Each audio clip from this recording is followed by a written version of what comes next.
Hi! Hello! Sinubukan ko nga gawin itong nagtitrending na burnt bass cheesecake.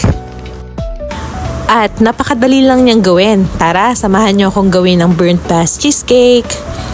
Sa paggawa nito, kailangan lang natin ng 6 na ingredients. Una na nga dito ay ang cream cheese, sugar, eggs, vanilla extract, cornstarch at heavy cream. At huwag kayong mag-alala, nasa written description ang mga sukat ng mga ingredients na ginamit ko dito. Tingnan nyo naman, super creamy at ang ganda ng texture. Maglagay lang tayo ng baking paper sa isang pan. Pwede naman tayong gumamit dito ng pahaba or bilog.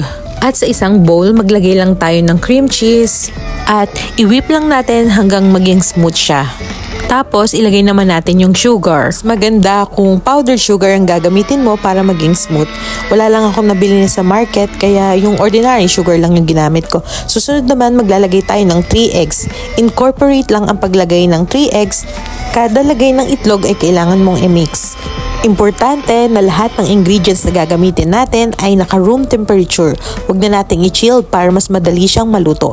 Isunod naman natin ilagay itong vanilla extract at i-mix ulit natin. After nun, maglagay naman tayo ng cornstarch. Mas maganda kung isi-sift natin yung cornstarch para mas maging smooth yung texture ng ating cheesecake. Then, i-mix lang natin slowly at i-add na natin ang ating heavy cream. All-purpose cream nga pala ang ginagamit ko kasi mas creamy at mas malasa siya for me. At i-mix natin siyang mabuti. At kapag smooth na ang ating mixture, i-transfer na natin siya sa isang pan.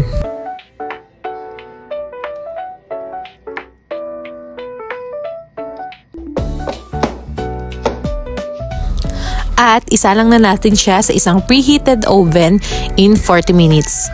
At kung gusto mo naman na medyo light lang kamukha nito yung pagkasunog niya sa ibabaw, gawin mong 250 degrees Celsius. O kaya kapag gusto mo naman ng mas dark yung burnt bass cheesecake, isa lang mo siya ng mga 45 to 50 minutes. Hayaan mo lang siya mag-cool down para mas maset. After nun, mas maganda kung ilalagay mo siya sa ref para mas maganda yung texture. I-chilled mo lang siya overnight kasi mas creamy at mas malasa yung cheesecake kapag naka-ref. Kinabukasan, kasi kami after naming maluto ay tinikman na namin agad, mas masarap siya kinabukasan.